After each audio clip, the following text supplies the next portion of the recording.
성도 여러분, 너무 반갑습니다. 오늘 두 번째 주로 영상으로 이렇게 뵙게 돼서 영상으로 함께 예배하게 됐습니다. 아쉬움도 많지만 또 하나님께서 이런 방법을 통해서 우리에게 특별한 은혜를 주시리라 믿습니다. 오늘도 이 예배 가운데 하나님 은혜 주실 것을 우리가 기대하면서 그 있는 자리에서 경건한 마음으로 함께 예배하기를 원합니다. 우리 같이 하나님 앞에 예배드리겠습니다. 기도하겠습니다. 여호와는 나의 목자시니 내게 부족함이 없으리로다. 그가 나를 푸른 풀밭에 누이시며 쉴 만한 물가로 인도하시노도다. 내 영혼을 소생시키시고 자기 이름을 위하여 의의 길로 인도하시는도다.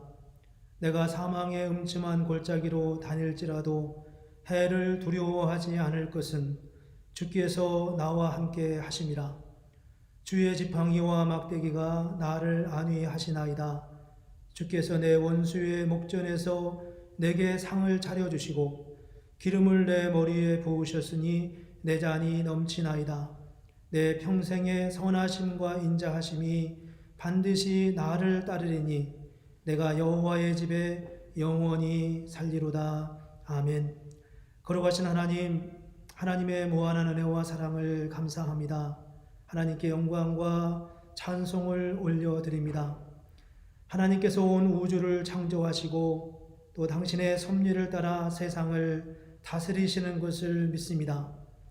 우리가 지금 코로나19의 위협 가운데 있지만 우리는 하나님의 더 큰 능력과 주권 가운데 있음을 또한 믿습니다. 오늘 우리는 각자의 삶의 자리에서 예배드립니다.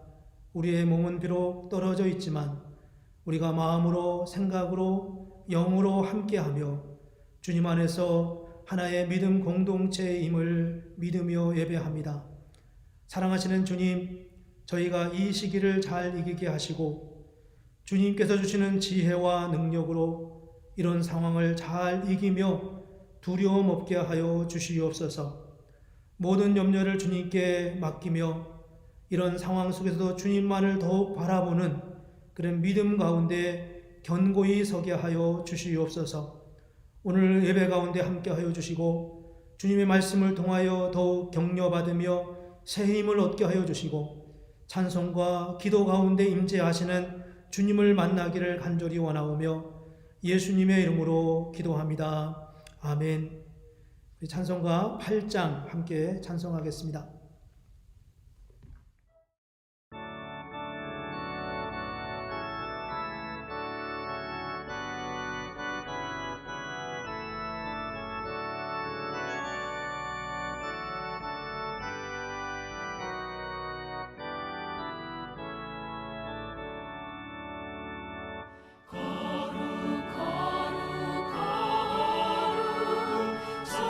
전능하신 주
이 시간에 우리 성시교독 하겠습니다.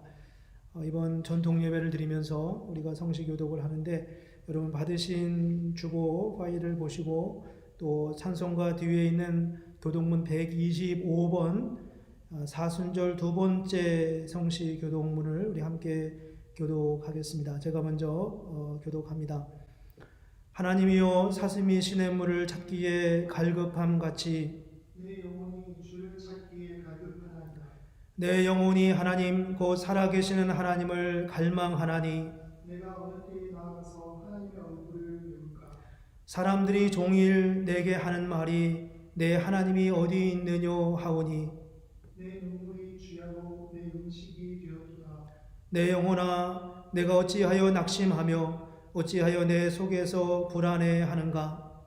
너는 하나님께 소망을 두라. 그가 나타나 도우심으로 말미암아 내가 여전히 찬송하리로다. 낮에는 여호와께서 그의 인자하심을 베푸시고 밤에는 그의 찬송이 내게 있어 생명의 하나님께 기도하리로다. 내 반석이신 하나님께 말하기를 어찌하여 나를 잊으셨나이까. 내가 어찌하여 원수의 압제로 말미암아 슬프게 다니나이까 하리로다. 내 뼈를 찌르는 칼같이 내 대적이 나를 비방하여 늘 내게 말하기를 내 하나님이 어디 있느냐 하도다. 내 영혼아 내가 어찌하여 낙심하며 어찌하여 내 속에서 불안해하는가. 너는 하나님께 소망을 두라. 나는 그가 나타나 도우심으로 말미암아 내 하나님을 여전히 찬송하리로다. 아멘. 네, 이 시간 우리 같이 하나님 앞에 고백의 기도를 드리겠습니다. 제가 먼저 기도하겠습니다. 사랑하시는 하나님 아버지, 지난 한 주간을 돌아보면서 우리는 코로나19로 인한 두려움과 염려가 우리의 삶을 감쌌던 그런 한 주였음을 돌아봅니다. 곳곳에서 전염과 죽음의 소식이 들려오고 그 가운데 두려움에 빠져있던 우리의 모습을 돌아봅니다. 주님, 저희의 죄를 용서하여 주시옵소서. 믿음 없었던 우리의 모습을 주님 용서하시고 오늘 주님의 긍휼과 자비를 의지하여 주의 존전에 나아가 우리 자신을 주님 앞에 위탁하며 내어놓기를 원합니다. 하나님, 우리 인생의 주인이신 하나님, 우리의 생명과 죽음을 주관하시는 하나님은 오직 하나님 한 분밖에 없으심을 고백합니다. 이제 하나님 우리의 두려움을 걷어가 주시고 우리에게 평안과 위로가 있게 하여 주시옵소서. 우리 안에 있는 죄와 허물과 연약함을 용서하여 주시옵소서. 이제 계속해서 우리 하나님과 우리만 자신만이 아는 그런 비밀한 기도를 주님 앞에 함께 드리겠습니다.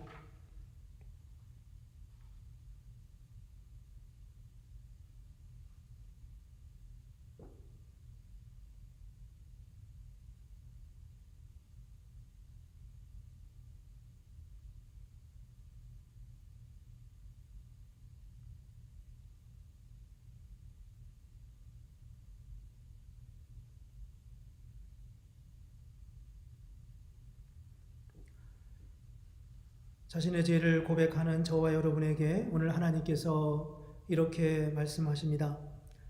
악인은 그의 길을, 불의한 자는 그의 생각을 버리고 하나님께로 돌아오면 그가 긍휼히 여기시고 너그럽게 용서하시리라. 아멘. 이사야서 55장 7절 말씀입니다. 이 시간 우리의 사도신경으로 우리의 신앙을 함께 고백하겠습니다. 전능하사 천지를 만드신 하나님 아버지를 내가 믿사오며 그의 아들 우리 주 예수 그리스도를 믿사오니 이는 성령으로 잉태하사 동정녀 마리아에게 나시고 본디오 빌라도에게 고난을 받으사 십자가에 못 박혀 죽으시고 장사한 지 사흘 만에 죽은 자 가운데서 다시 살아나시며 하늘에 오르사 전능하신 하나님 우편에 앉아 계시다가 저리로서 산자와 죽은 자를 심판하러 오시리라. 성령을 믿사오며 거룩한 공예와 성도가 서로 교통하는 것과 죄를 사하여 주시는 것과 몸이 다시 사는 것과 영원히 사는 것을 믿사옵나이다. 아멘. 우리 찬송가 259장 함께 찬송하겠습니다.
함께 같이 기도하겠습니다. 은혜가 풍성하신 하나님, 하나님의 놀라우신 은혜와 사랑을 감사합니다. 우리를 하나님의 자녀 삼으시고 우리의 죄와 허물이 많음에도 불구하고 우리를 긍휼히 여기셔서 예수 그리스도의 십자가의 보혈로 죄 씻음 받게 하시며 하나님의 자녀로서의 특권과 그 은혜를 누리며 주님을 찬송하며 살아가게 하시는 하나님의 은혜를 주님 감사합니다. 오늘도 우리가 특별한 상황에서 예배하지만 동일한 믿음, 동일한 고백, 동일한 감동과 또 믿음으로 주 앞에 함께 예배합니다. 하나님, 우리의 예배를 받아 주시옵소서. 하나님, 우리의 허물과 죄를 용서하여 주시고 아버지 하나님, 우리가 주의 긍휼과 사랑을 입은 만큼 그의 합당한 삶을 살아가는 하나님의 자녀들이 되기를 하나님 원합니다. 특별히 우리가 지금 코로나19로 인하여서 많은 변화와 새로운 환경 속에서 예배하며 하나님 앞에 나아갑니다. 아버지 하나님, 세상은 변하지만, 세상은 어둡지만, 세상은 수많은 위기와 어려움이 있다고 하지만 우리는 그럼에도 불구하고 온 인류와 세상을 통치하시는 변함없으신 전능하신 하나님을 찬양하며 노래하며 예배하며 고백합니다. 아버지 하나님, 이 시간 우리가 주님을 만나는 귀한 은혜의 경험이 있게 하여 주시옵소서. 우리가 흩어져서 예배하지만 하나님 그 예배의 장소마다 우리 주님 친히 임재하여 주시고 예배자들의 마음속에 믿음과 고백과 감동과 주님의 임재를 경험하는 귀한 시간이 되기를 하나님 원합니다. 코로나19를 위해 수고하는 많은 사람들을 하나님 기억해 주시기를 원합니다. 정부 당국자들과 함께 해 주시고 또 이 일을 위해서 여러모로 힘쓰는 수많은 손길들 외에 하나님의 은혜와 복으로 함께 해 주시기를 원합니다. 이번 이 일을 통하여서 우리가 우리의 생명이 주님의 손에 있음을 믿고 코로나19의 자체에 대하여 두려워하는 마음을 벗어버리게 하여 주시옵소서. 하나님 아버지, 전염이 많이 확대되지 않기를 원합니다. 모든 상황들이 지혜롭게 대처되어지기를 원합니다. 교회의 대부분의 모임은 당분간 없지만 여러 방법으로 성도 서로를 위해 기도하며 함께 격려하며 세워가는 그런 복된 교회가 되게 하여 주시옵소서. 코로나19 사태로 인해 우리 개인이 하나님을 더 의지하는 믿음을 갖기를 원합니다. 그래서 이 상황이 끝났을 때 교회가 더욱 하나 되고 서로를 사랑하며 믿음 안에서 아름다운 공동체를 이루어가는 그런 은혜를 우리가 누리게 하여 주시옵소서. 이 땅에 있는 수많은 교회들이 이 일로 인하여서 두려워하며 또 어떻게 하는 것이 하나님 앞에 바른 응답인지에 대하여 고민합니다.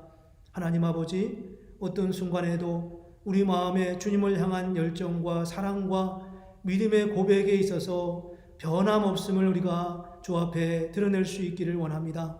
하나님 아버지, 시간도 각 가정에서 예배하는 우리 성도들 한 사람 한 사람 그들의 마음과 중심을 잡아주시고 온전한 마음으로 예배하게 하여 주시고 주님의 뜨겁게 주시는 하나님의 은혜로 충만함을 입는 복된 시간이 되게 하여 주시옵소서. 이 예배를 온전히 주님께 올려드리오며 예수님의 이름으로 기도합니다. 아멘.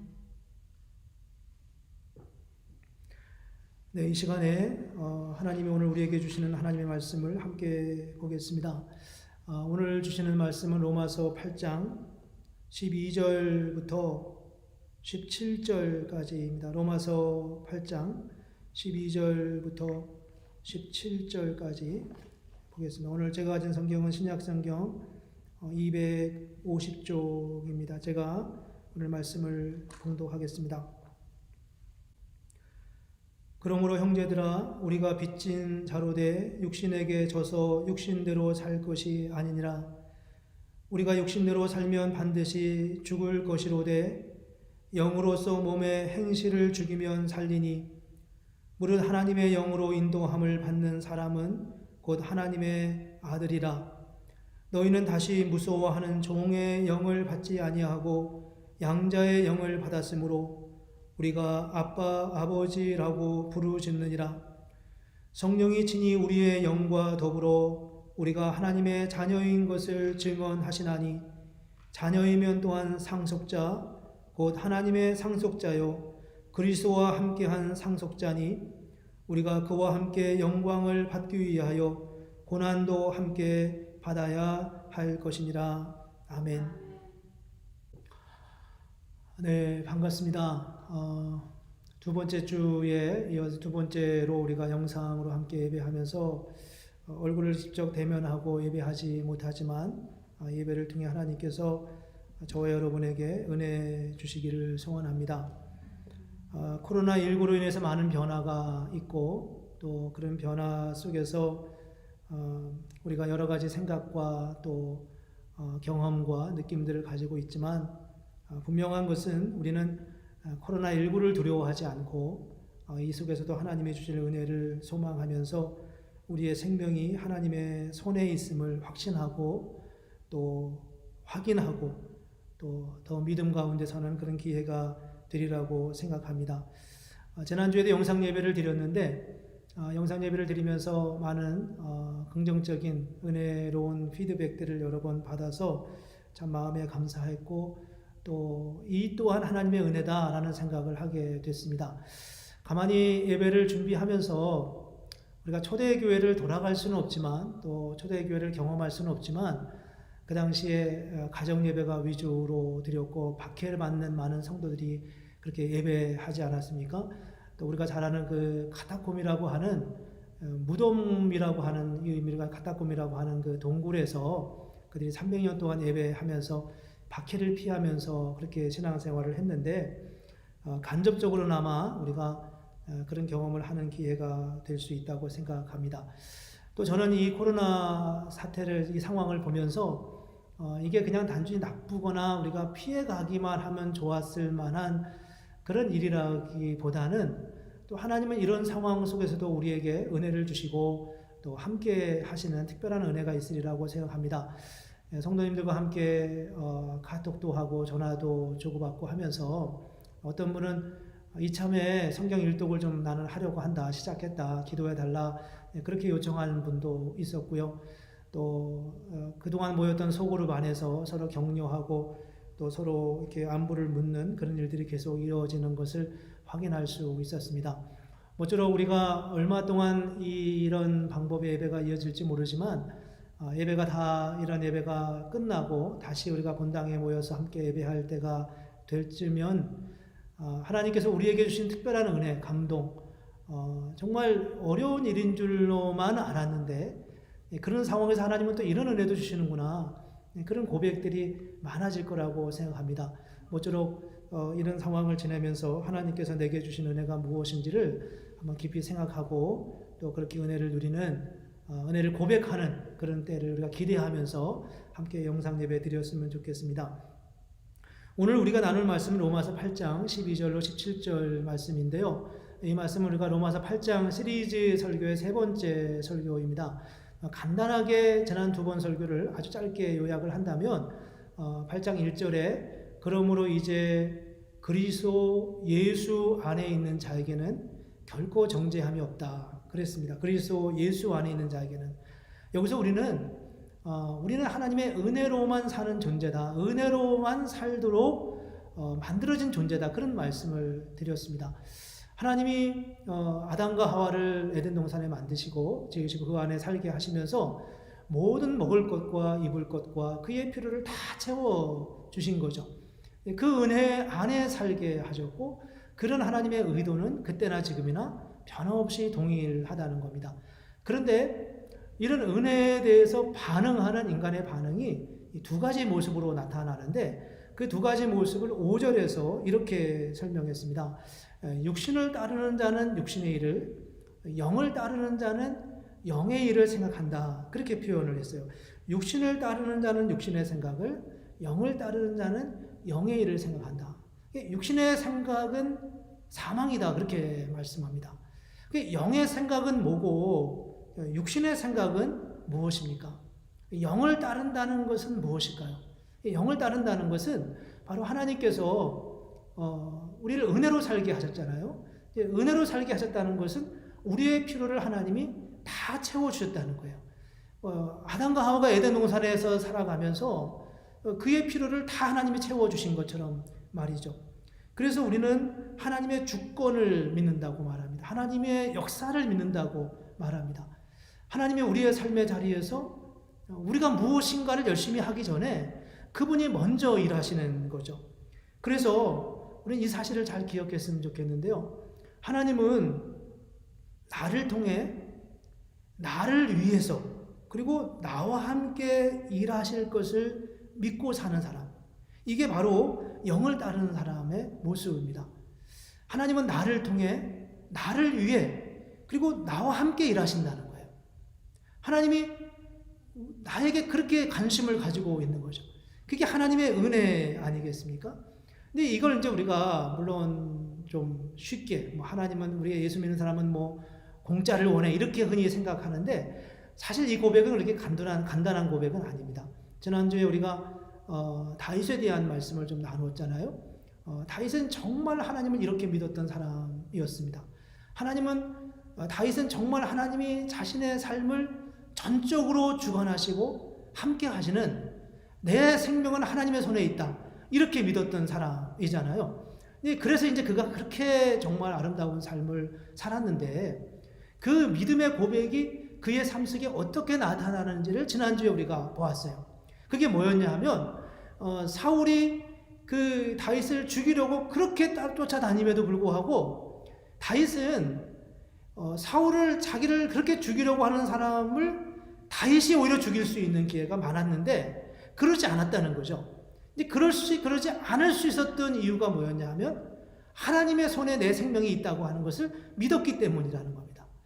하나님이 다 채워주신다. 하나님이 우리의 필요를 다 주신다고 하는 고백은 그 자체로 참 아름답고 귀한 고백인데 사실 실제의 삶의 자리에서 그 고백을 하는 것은 그렇게 녹록한 일만은 아닐 수 있습니다.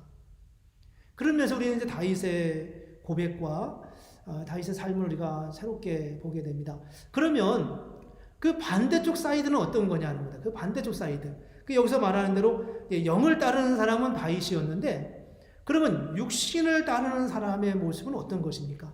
육신을 따른다고 하는 말은 하나님의 주권, 하나님의 다스리심, 하나님의 부욕케 하심, 우리의 필요를 하나님이 다 채워주신다는 것, 우리는 하나님의 은혜 안에 살아간다는 이런 고백을 하지 않는 사람을 말하는 거예요.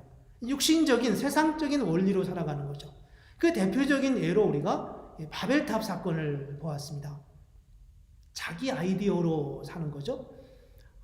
홍수가 나고 그 홍수로 인해서 온 세상의 인류가 뒤엎었던 그런 어마어마한 경험을 하고 또 그런 사건을 이렇게 전해 들었던 이 노아 홍수 이후의 사람들이 그 사건을 보면서 그들은 우리가 그런 재난을 또 받으면 어떻게 할까? 이런 고민을 했죠. 우리가 어떻게 재난을 피할 수 있을까? 우리가 어떻게 우리 주변에 다가오는 그런 위협으로부터 자유할 수 있을까? 이런 고민을 하게 된 거예요. 그러면 너무 당연한 거 아니겠어요? 너무 자연스러운 거고, 너무 인간적인 거죠. 그렇게 해서 이제 바벨탑을 쌓았어요. 아무리 큰 홍수가 나도 살아 존재할 수 있는 그런 높이의 바벨탑을 쌓는 거죠. 그게 이제 인간적인 계획이었다는 겁니다. 왜냐하면 하나님은 무지개를 보여주면서 내가 너희에게 다시는 홍수로 세상을 멸하지 않을 거다 이렇게 말씀했잖아요. 근데 이제 그렇게 살아가는 방법이 결국은 삶의 방법이 아니라는 겁니다. 하나님이 우리에게 주시는 은혜를 따라 살아가는 것이 하나님이 이미 약속하셨고 그 은혜를 믿고 그 은혜를 좇아 살아가는 곳에 참된 생명이 있다고 하는 것이 그게 바로 복음적인 삶이고 영을 따라 살아가는 삶이죠. 그걸 이제 오늘 본문에서 이렇게 13절에서 말씀합니다. 너희가 육신대로 살면 반드시 죽을 것이로되 영으로서 몸의 행실을 죽이면 산다. 그런 표현이 있습니다.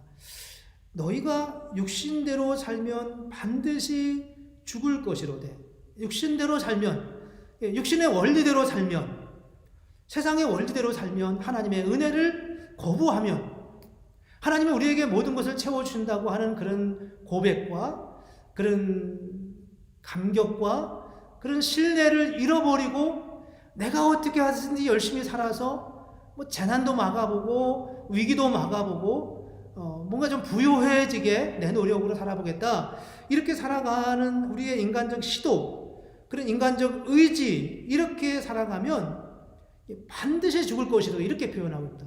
반드시 죽을 것이로 돼. 내가 살아가야 된다는 거죠.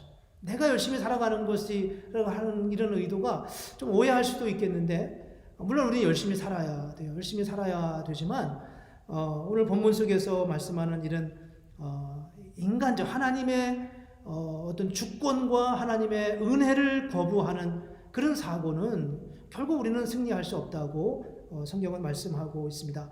이게 내 의지로 살아가는 게 뭔가 이런 사람들은 어떤 경향을 가지고 있냐면요.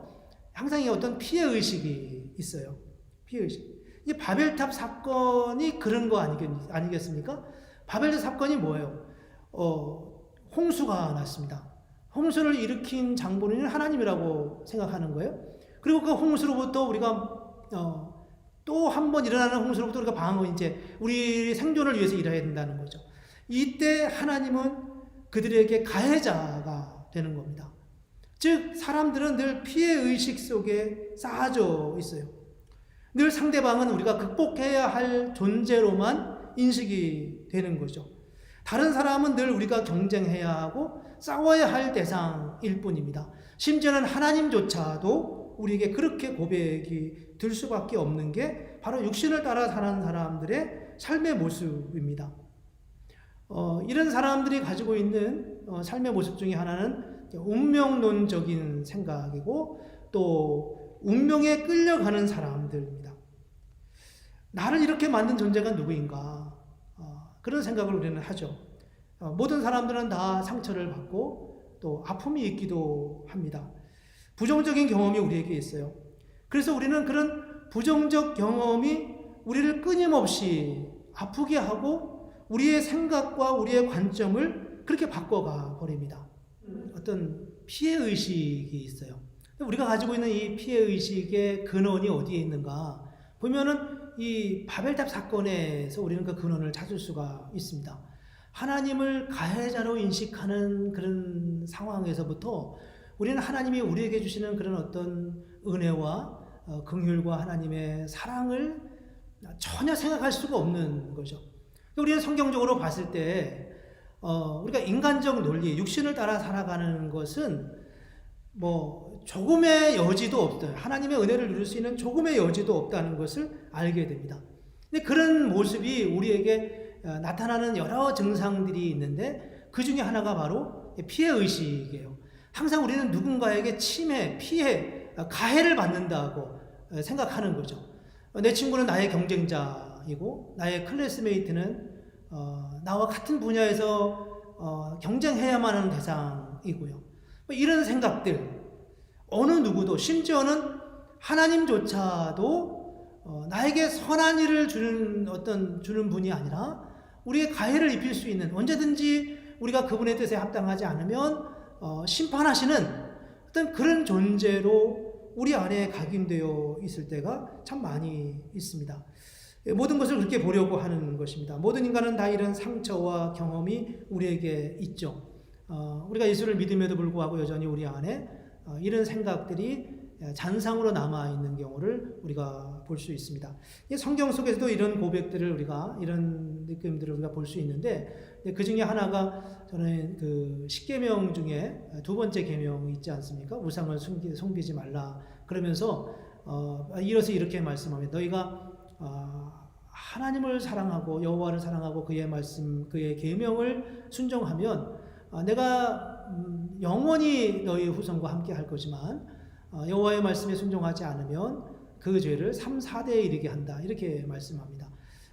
하나님의 말씀을 따라가는 순종하는 게 얼마나 중요한지를 말씀하는데 이걸 우리는 반대로 해석합니다. 어떻게 해석하냐 하면 내가 죄를 진 것은 내가 어려움을 당하는 것은 우리의 부모들이 죄를 범했기 때문이다. 이렇게 해석하는 거죠.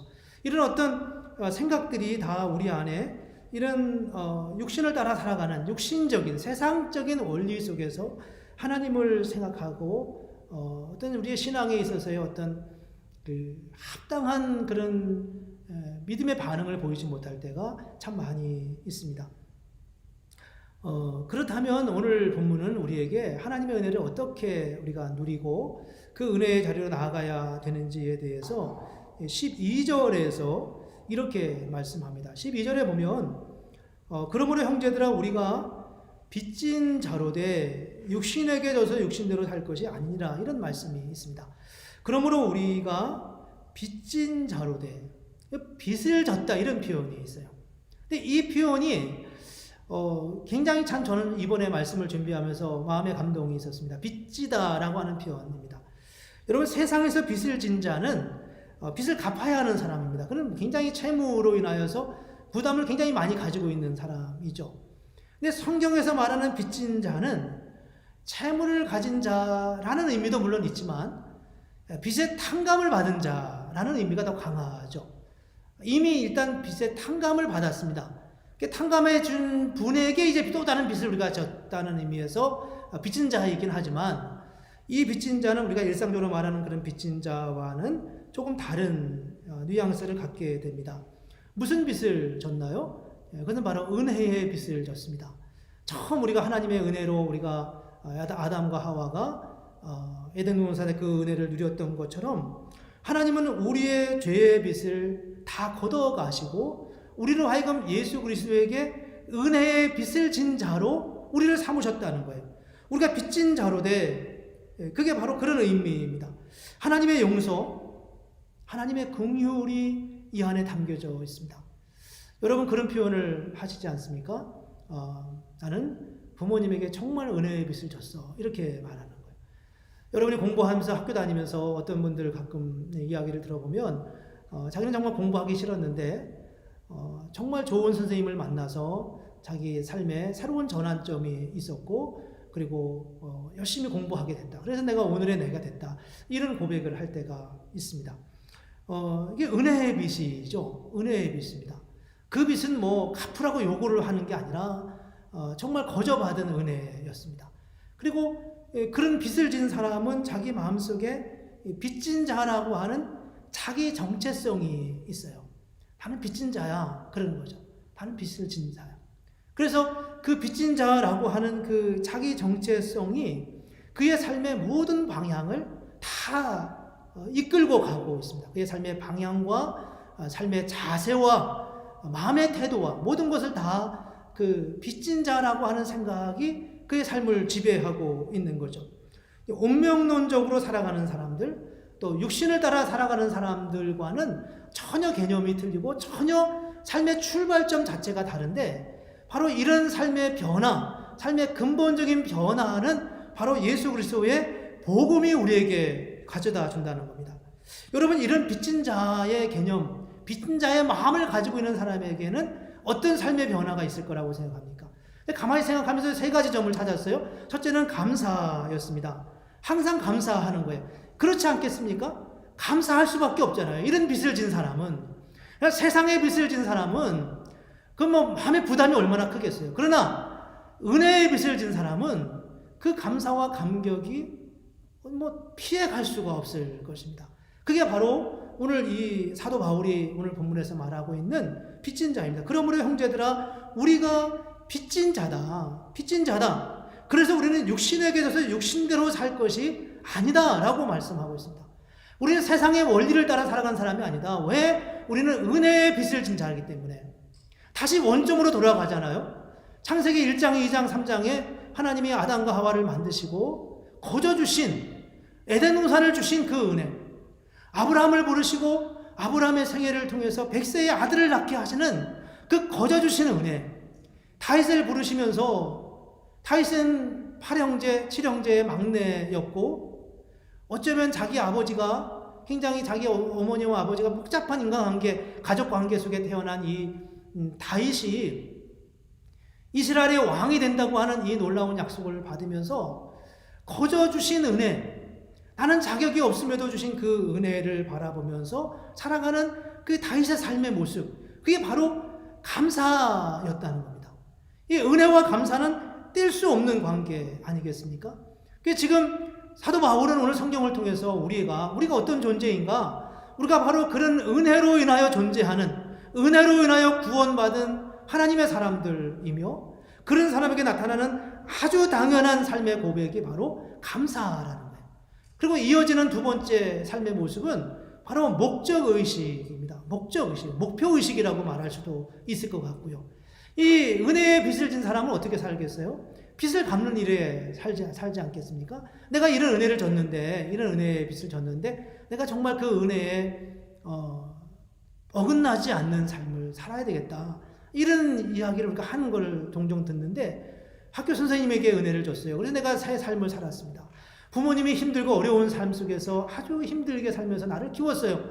그래서 그 은혜, 부모님이 이미 돌아가셨지만 그 부모님의 기대에 어긋나지 않게 살아가려고 하는 그런 은혜에 빚진 자의 마음이 바로 목표의식, 목적의식이죠.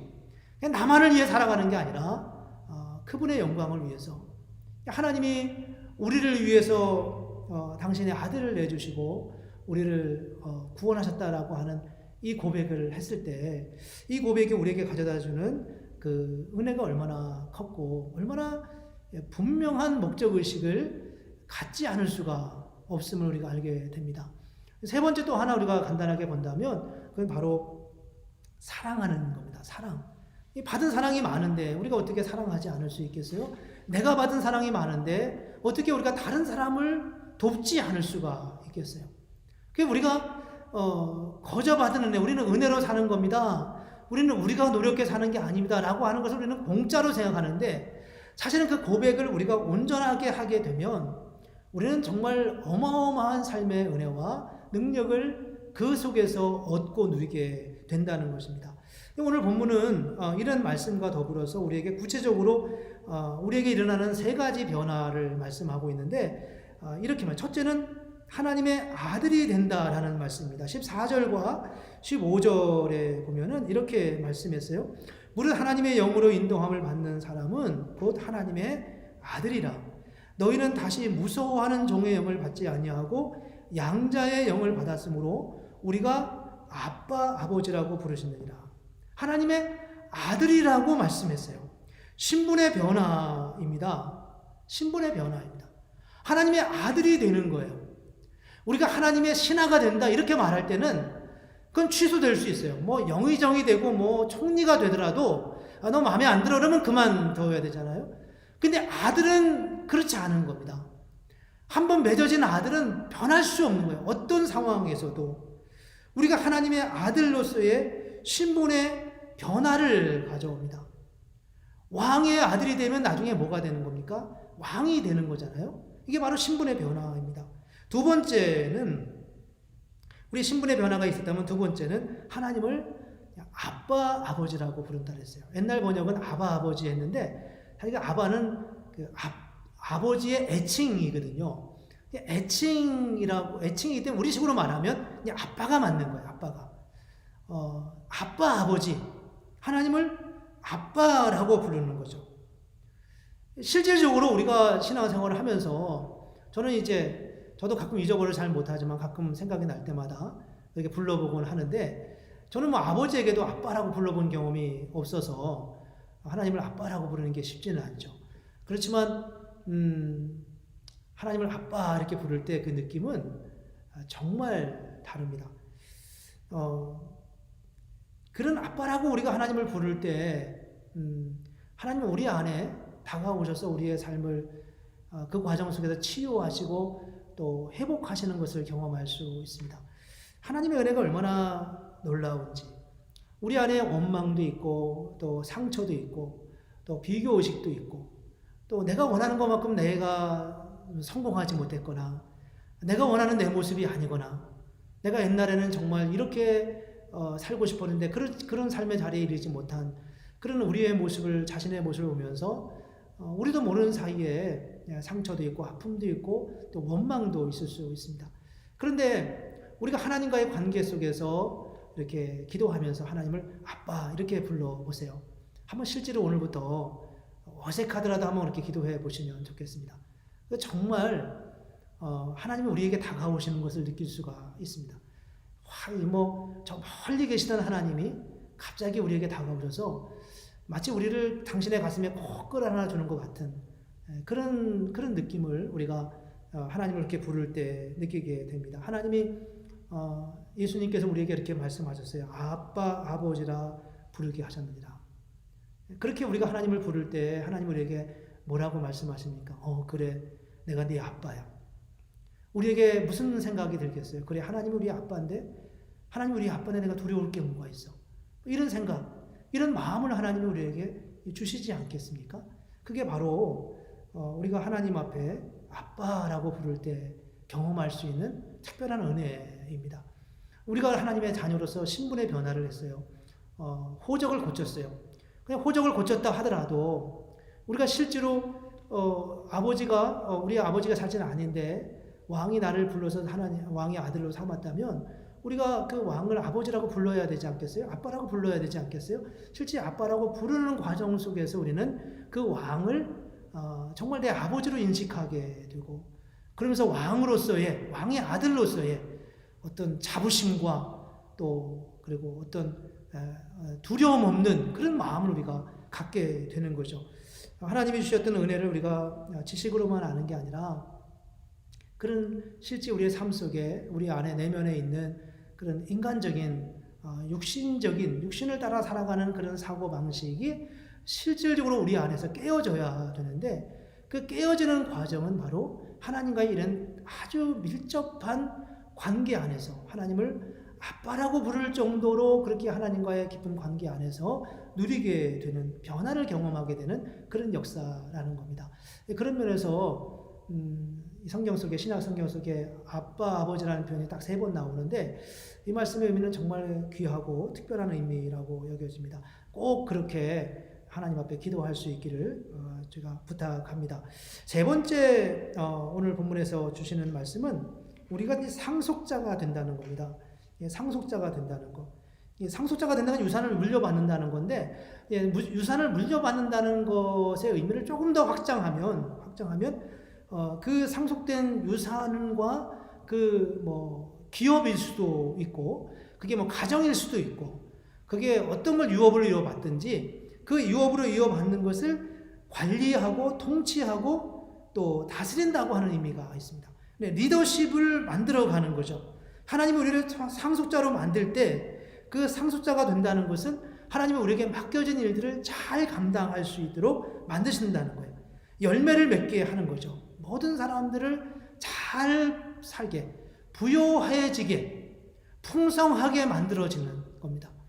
내가 무슨 일을 하든지 그게 잘 되게 하는 거죠. 하나님 우리에게 지혜를 주셨고 또 그 지혜로 우리에게 그 상속의 특권을 주셨기 때문입니다. 그래서 저는 예수 믿는 사람들은 다 잘할 수밖에 없다고 생각해요. 하나님이 우리에게 은혜를 주셨기 때문에. 그리고 우리의 생각이 어떤 육신을 따라 살아가는 생각이 아니라 은혜로 인하여 얻는 그런 생각 속에서 우리의 삶이 출발할 때 우리는 잘할 수밖에 없어요. 다른 사람들을 우리는 경쟁자로 여기는 게 아니라 동역자로 여기잖아요. 우리는 다른 사람들을 나의 적대적 관계로 인식하는 게 아니라 그런 사람들을 우리는 다 형제요, 자매요, 그리스도 안에서 하나 된 존재로 그렇게 인식하는 훈련이 우리는 이미 되어져 있습니다. 그리고 하나님을 아빠, 아버지라고 부르기 시작합니다. 그래서 우리의 내면에 있는 상처와 아픔들이 점차적으로 치유되는 과정이 있어요. 상처를 받은 사람은 자기도 모르는 사이에 그 상처가 오래 지속되고 있습니다. 그래서 자기도 모르게 계속해서 그 상처가 말하게 하는 거죠. 내가 말하는 게 아니라 상처가 말하는 거예요. 내가 받은 상처, 내가 경험했던 어떤 그런 특별한 사건이 전혀 다른 사건 속에서도 그렇게 해석하고 그렇게 만들게 만드는 거죠.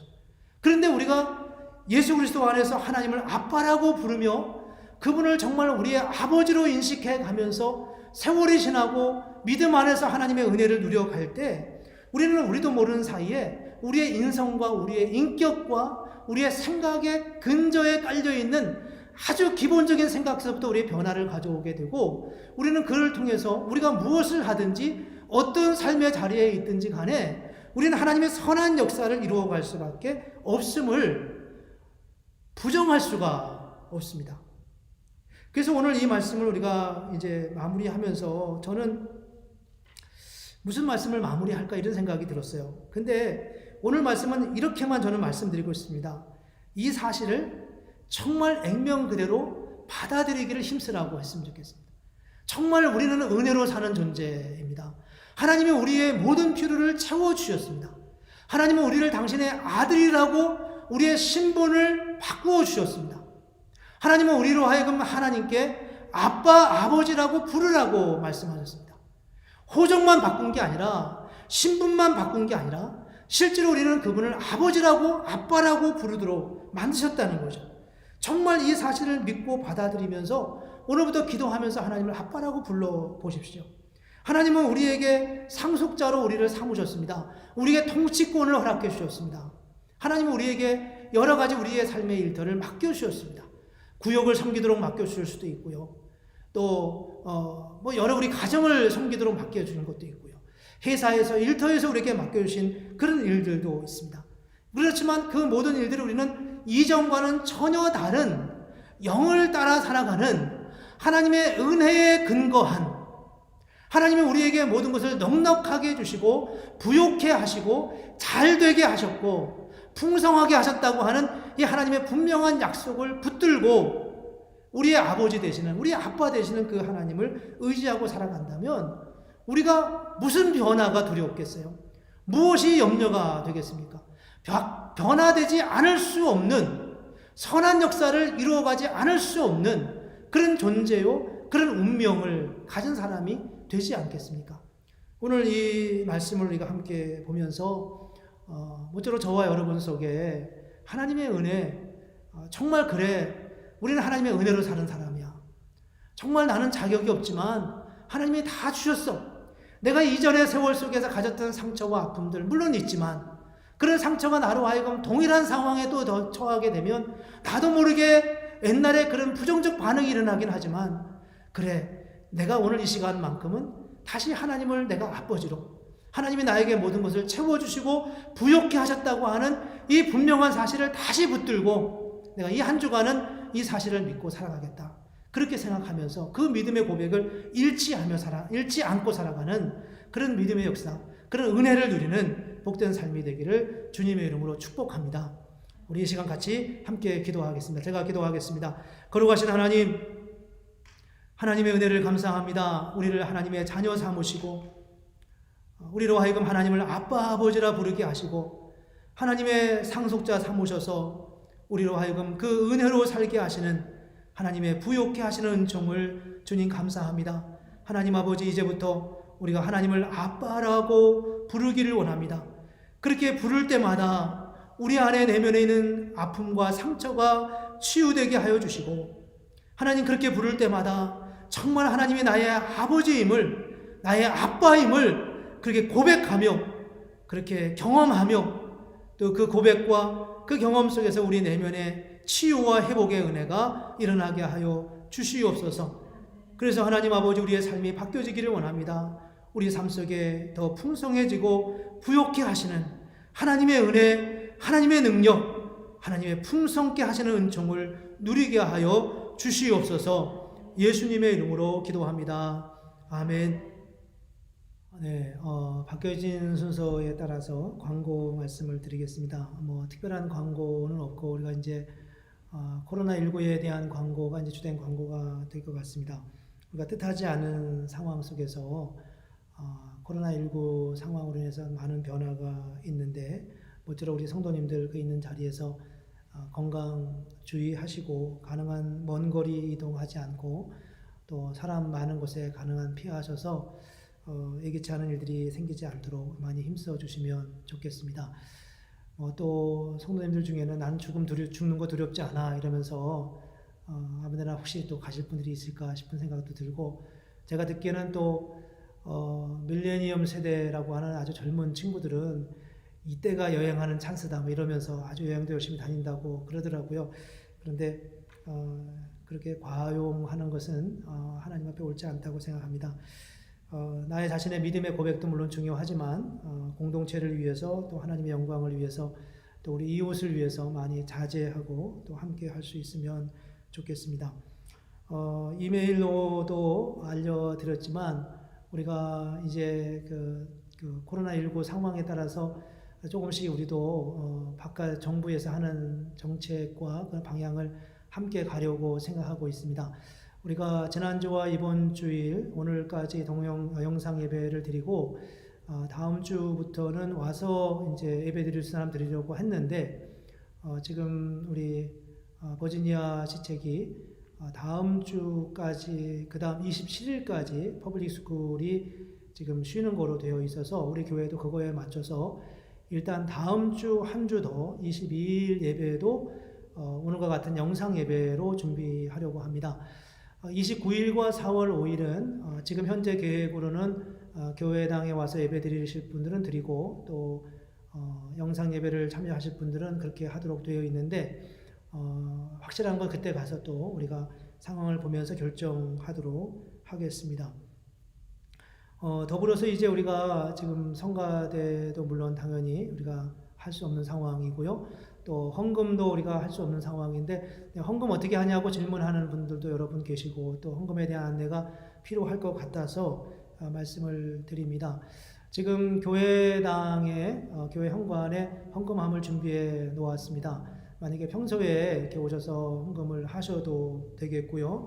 또 한 가지 방법은 이제 평소에도 전에 요청에 의해서 주부에 은행 계좌를 이렇게 올려놨는데 은행 계좌를 이용하셔서 하셔도 되겠습니다. 근데 그것도 역시 쉽지는 않은가 봐요. 그 방법이. 그런 말씀들이 있어서 지금 운영위원회에서 좀 더 수월하게 할 수 있는 방법을 지금 찾고 있습니다. 아마 그 방법이 아마 다음 주, 이번 주일 지나면 안내가 되리라고 생각하는데 조금 기다리시면 함께 또 참여할 수 있는 방법, 좀 더 다양한 방법들을 우리가 강구하고 있습니다. 이런 부분에서 또 기도해 주시고 또 함께 할 수 있으면 좋겠습니다. 다른 광고는 이미 다 대부분 지난주에 광고를 드렸고요. 또 어려운 일이 있거나 그러면은 구역장님들이나 또 저에게 연락 주셔서 함께 도울 수 있는 부분은 돕고 할 수 있도록 많이 도와주시면 좋겠습니다. 때로는 본인 일이기 때문에 잘 연락하기 어려울 수도 있는 경우가 있는데 주변에 있는 분들, 특별히 구역장님들이나 또 저를 통해서 이야기해 주시면 우리가 도울 수 있는 방법들을 찾아가도록 그렇게 하겠습니다. 대학부 학생들이 이제 수업이 몇 주간, 이번 학기는 아마도 계속 안 하는 거로 알고 있는데 그래도 특별히 갈 곳이 없어서 여기 머물러 있는 학생들도 상당수 지금 있는 것으로 파악이 됐습니다. 우리 학생들을 위해서도 기도해 주시면 고맙겠습니다.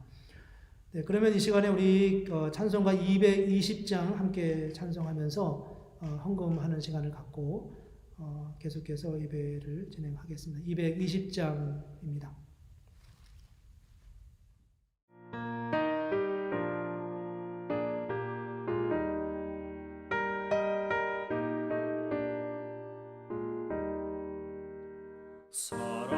사랑하는 주님 앞에 형제자매 한자리에 그 시련에 생각하며 즐거운 찬송 부르네.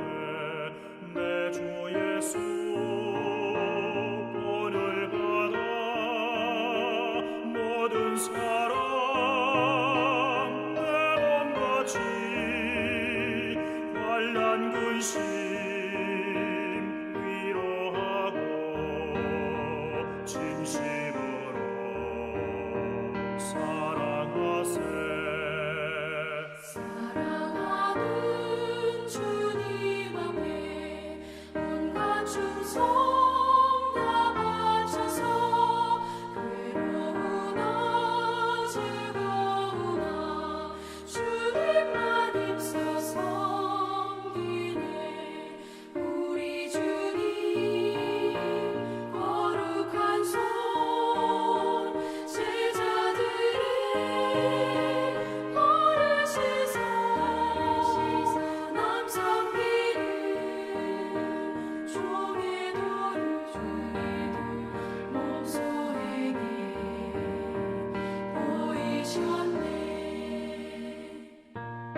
기도하겠습니다.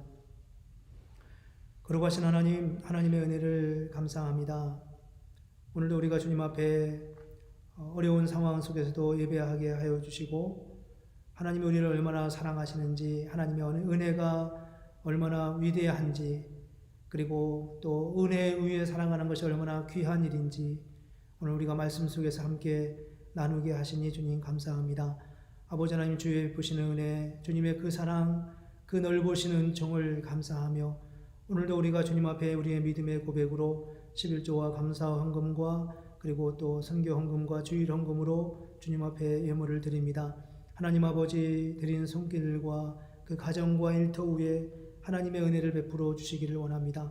우리가 애쓰고 수고하여도 하나님이 함께하지 아니하시면 아무것도 이룰 수 없지만 우리가 비록 부족함에도 불구하고 주님의 은혜 안에 거할 때 하나님께서 우리를 통해 선하고 아름다운 일들을 이루시는 것을 우리가 믿습니다. 하나님 아버지, 이 고백, 이 믿음으로 오늘도 승리하게 하여 주시고 또 이 고백으로 드려진 이 예물을 기쁨으로 흠양하여 주시고 이 예물이 주님의 영광을 위하여 귀하게 사용되게 하여 주시옵소서. 하나님 아버지, 우리 교회와 개인의 삶의 일터 위에 하나님의 은혜와 복으로 충만하게 채워주시기를 원하오며 예수님의 이름으로 기도합니다. 아멘.